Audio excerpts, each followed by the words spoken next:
우선 국가정보학의 목적을 살펴보도록 하겠습니다. 국가정보학이라는 것이 우선 국가들이 대내적으로 행사하고 있는 비밀정보활동의 속성과 운영되는 메커니즘을 연구, 실체적인 국가정보활동의 이해를 제고한다. 사실상 이 국가정보학이라는 그러한 말하자면 책명으로 제가 2001년도에 우리 국내에서 처음으로 이 국가정보학이라는 책을 갖다가 제가 출판을 했습니다. 그 뒤로 많은 다양한 저자들이 의해서 책들이 출판되었습니다. 국가정보학이라는 그 기본적인 어떠한 이 학문의 어떠한 명칭이랄까요? 이것은 어떻게 보면은 제가 우리 국내에서 처음으로 만든 명칭이라고 할 수도 있겠는데요. 바로 정보학도 아니고 그 앞에 플러스 국가라는 것이 붙었다는 거죠. 그렇기 때문에 이것을 참으로 영어로 이렇게 표기하기가 쉽지가 않은데 누가 이렇게 저한테 물어보기를 했어요. 국가정보학이라는 책을 썼는데 영어로 뭐라고 표기를 하냐고 이렇게 물어보더라고요. 그래서 저는 그렇게 이 답변을 했습니다. National Intelligence Science다 이렇게 저는 답변을 했거든요. 근데 과연 사이언스라는 그런 명칭을 붙일 정도로 학문이 말하자면 체계화되어 있고 수준 높게 정립이 되어 있느냐, 그렇게 보기에는 아직은 이릅니다. 그래서 국가정보학이라는 이러한 어떤 분야와 관련해서 뭐 미국이나 영국을 중심으로 해서 발전이 되었던 그러한 이 정보학의 연구는 이 서양 학자들은 기본적으로 인텔리전스 스타디스 이렇게 표현을 많이 합니다. 하지만 너무나 좀 뭐랄까 그 용어 자체가 좀 뭐랄까 좀 그 무게감이 떨어진다 그럴까요? 그렇기 때문에 그냥 인텔리전스 스타디스 하면 너무나 그냥 가벼운 것 같아요. 그냥 뭐 정보 연구 뭐 이런 정도인데 그런 정도 가지고는 이 사실상 이 분야에 대한 깊이 있는 학문적인 그런 어떠한 체계화라든가 어떠한 그 학문적인 발전 이러한 부분을 제가 충분히 고려를 해서 보다 우리 한국적인 의미에서는 보다 더 업그레이드된 그러한 개념으로 국가정보학이라는 그러한 개념을 제가 부여하게 된 것입니다. 국가정보활동의 정당성, 필요성, 유용성 등 순기능을 이해하는 데 기여한다. 그리고 국가정보활동을 합리적 효율적인 방향으로 발전시킨다. 세계 국가들의 정보기구와 정보활동의 운영에 대한 연구를 통해 정보활동을 보다 효율적으로 운영을 한다. 사실상 이 국가정보활동의 정당성, 필요성, 유용성 이런 부분들은 굉장히 설명을 하자면 굉장히 길다고 볼 수가 있겠죠. 과연 기본적으로 학문의 어떤 출발 목적이 무엇인가, 이 부분을 생각을 해야 될 필요가 있죠. 국가정보학이 무엇을 위한 것인가 하는 것이죠. 그것은 바로 이 국가정보활동이라는 이러한 부분에 대해서 이해를 하는데 포커스를 맞추고 있다는 거죠. 그렇기 때문에 그와 관련해서 정당성과 필요성, 유용성 이런 부분에 기여할 수 있다는 것이고, 또 하나는 국가정보활동을 합리적이고 효율적인 방향으로 발전시키는 데 기여하는 목적으로 이 학문이 추구를 하고 있다는 거죠. 이런 측면에서 어떻게 보면 어떻게 그런 합리적이고 효율적인 방향으로 발전을 시킬 것인가, 이 부분은 바로 세계 국가들의 정보기구와 정보활동의 운영에 대한 연구를 통해서 정보활동을 보다 효율적으로 운영을 한다. 사실상 정보활동이라는 것은 특히나 국가 차원에서 정보활동이라는 것은 한 나라에 국한될 수가 없습니다. 즉 우리 대한민국의 국가정보활동이라는 것을 딱 잘라가지고 이것이 대한민국의 국가정보활동이다 이렇게 얘기할 수는 있어도, 말 그대로 국가정보활동이라고 하는 것은 대한민국을 포함해서 전 세계 모든 나라들의 그러한 정보기관이 하는 활동을 갖다가 포함하고 있는 내용이다.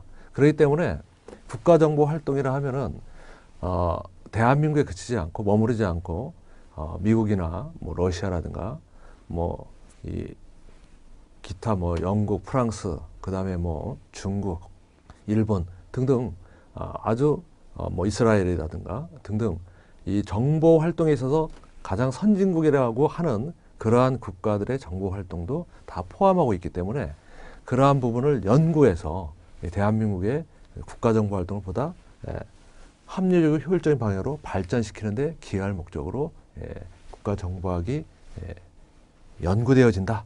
이렇게 이해를 하시면 되겠죠.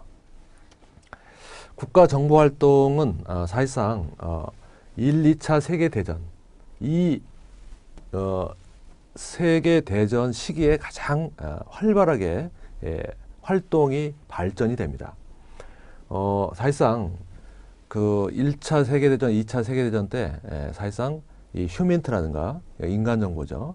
그 다음에 그 신호정보라든가 영상정보라든가 이러한 이 테킨트라고 부르는 과학기술 분야의 정보활동이 아주 증폭을 하게 되는 비약적으로 발전하게 되는 그러한 계기가 되죠. 즉 전쟁이라는 것이 결국 승리를 목적으로 하는 거기 때문에 적보다 적을 이기기 위한 모든 수단과 방법을 동원을 하게 되는데 바로 그러한 차원에서 이 정보라는 것이 정보 활동이라는 것이 바로 군사 즉 전쟁의 승리에 크게 기여를 하게 되는 거죠. 이러한 그 1차 세계대전, 2차 세계대전 때 당시의 그 정보 활동과 관련된 사례들은 굉장히 많습니다. 뭐 애니그마라고 독일의 그 암호 체계를 갖다가 이 해독을 한 그러한 영국의 그 유명한 그 과학자가 있죠. 그 천재 수학자죠. 앨런 튜링이라고 여러분들이 그 영화에서 보셨을 거예요.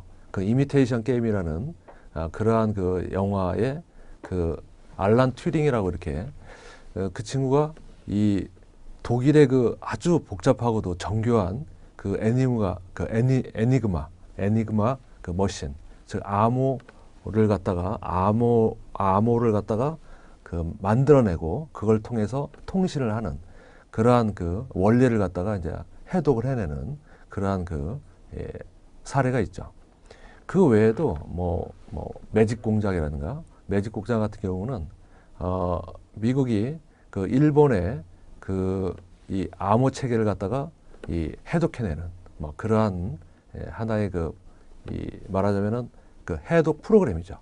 이런 다양한 이 정보 활동들이 이 양차 세계대전을 통해서 비약적으로 발전을 하게 되는 것이죠.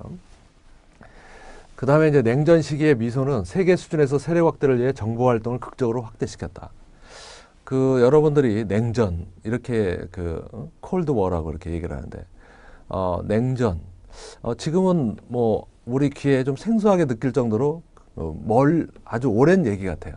하지만 사실상 2차 세계대전이 끝나고 나서 1980년대 중후반까지 그 시기를 갖다가 냉전의 시기라고 이렇게 부릅니다. 이 냉전의 시기에서는 사실상 직접적인 전쟁, 즉 그 공산진영과 자유민주진영 간에 직접적인 전쟁은 없지만은 이 말하자면 이 서로 간의 어떤 대립과 갈등이 아주 격화된 그런 상황에서 전쟁은 실질적인 군사적인 전쟁은 없었지만 그 보이지 않는 전쟁이라는 것이 치열하게 전개가 됐다는 거죠. 그 보이지 않는 전쟁이 바로 이 정보 전쟁입니다. 그래서 소련을 중심으로 한 이 동구 말하자면 공산주의 진영, 그 다음에 미국을 중심으로 한 서구 자유민주 진영 등이 서로 간에 이 체제 대결을 위해서 벌여왔던 그 치열한 그 정보 전쟁은 굉장히 많은 이 사건과 사례들을 갖다가 남겨주고 있습니다. 그래서 냉전 시기에 어떻게 보면은 정보 활동이 국가 차원의 정보 활동이 가장 활발하게 전개가 되었다 이렇게 볼 수가 있겠죠. 그 다음에 이제 탈냉전 이후에 현재 시기에 세계 모든 국가들이 안보 유지와 국익 확대를 위해 정보 활동을 전개를 한다 이렇게 지금 자 그러면 냉전이 끝났다 그러면은 공산주의 진영이 무너진 건데요 사실상 그러면은 정보 활동이 과연 없어졌느냐 아니면 감소됐느냐 그렇지 않다는 거죠. 냉전이 끝나고 국제 정세는 크게 변화됩니다. 즉 미국을 중심으로 한 소위 일극에 의한 그러한 이 패권 체제가 형성이 되죠. 즉 미국이라는 하나의 그 패권 국가가 등장을 하고 소련은 사실상 냉전 시기에 미국과 패권을 다투다가 결국 이 도전국으로 패권국이 아닌 도전국으로 다시 밀려나게 되죠. 자, 미국이 유일한 패권국으로 남아있지만은 세계는 이 굉장히 혼란 속에 소위 국제질서의 혼란 속에 빠져들게 됩니다. 자, 이러한 혼란 속에서 등장하게 된 것이 바로 이 테러입니다. 테러. 2000년도에 들어서면서부터 사실상 2001년 그 9.11 테러에 대해서 여러분들이 잘 알고 계시죠. 냉전이 끝나고 나서 사실상 이 국가들은 이제는 체제 대결이 아니라 국가의 이익을 위한 대결의 장으로 정보기관들이 변하게 됩니다. 그래서 과거에는 자기 어떤 자유민주 진영이라든가 이와 같은 이 같은 동맹권 국가들에 대해서는 정보활동이라는 게 없었는데 이미 이제 이런 것이 사실상 의미가 없어지게 됐죠. 그런 이후로부터 사실상 정보활동은 안보라든가 그 다음에 이 어떤 국가 이익을 위한 그러한 정보활동으로 크게 방향을 선회하게 되고, 그리고 거기에다가 플러스 이 테러라는 새로운 어떤 이러한 이 갈등이죠.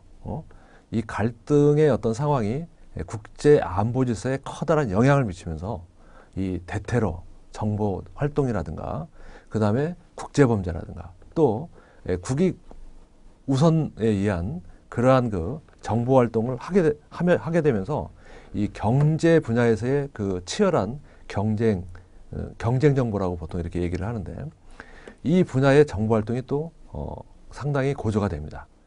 그 증폭이 되죠. 그래서 여러분들이 잘 알고 계시는 소위 그 산업 스파이, 이 산업 스파이라는 게 국가 차원에서 수행이 되는 산업 정보 활동, 수집 활동이죠. 그 다음에 또 민간 영역 차원에서 수행되는 그러한 정보 수집 활동, 이런 부분들이 동시에 이루어짐으로 인해서 사실상 탈냉전 시기 이후 현재 시기에까지 국익 확대에 대한 정보 활동이 크게 전개가 되고 있다는 거죠.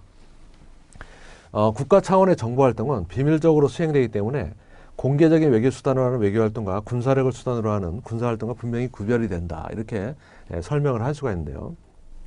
왜 그럴까요? 과연 과거에는 이 국가 정보 활동이라는 게 그렇게 국가의 어떤 공식적인 활동의 영역으로서 크게 자리 잡지를 못했어요. 뭐 외교에서 군사에서 뭐 이런 분야에서 조금씩 보이지 않게 수행을 했었던 그런 거지만은, 지금은 이 냉전 시기에 사실상 국가 정보 활동이 크게 증폭되고 또 이를 갖다가 그 필요로 하는 그 국가적 수요가 커지고, 또 이를 맞추기 위해서 사실상 국가들은 막대한 예산을 써가면서 예산과 인력과 조직을 만들어서 결국 국가 정보 활동을 수행하는 공공의 국가 기관으로서, 국가 조직으로서 정보 기관을 갖다가 발전시키게 됩니다.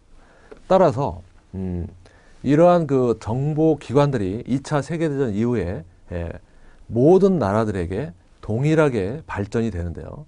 사실상 여러분들이 잘 알고 있는 그 CIA라는 미국의 유명한 정보기관도 사실상 2차 세계대전이 끝나고 나서 만들어진 기관입니다.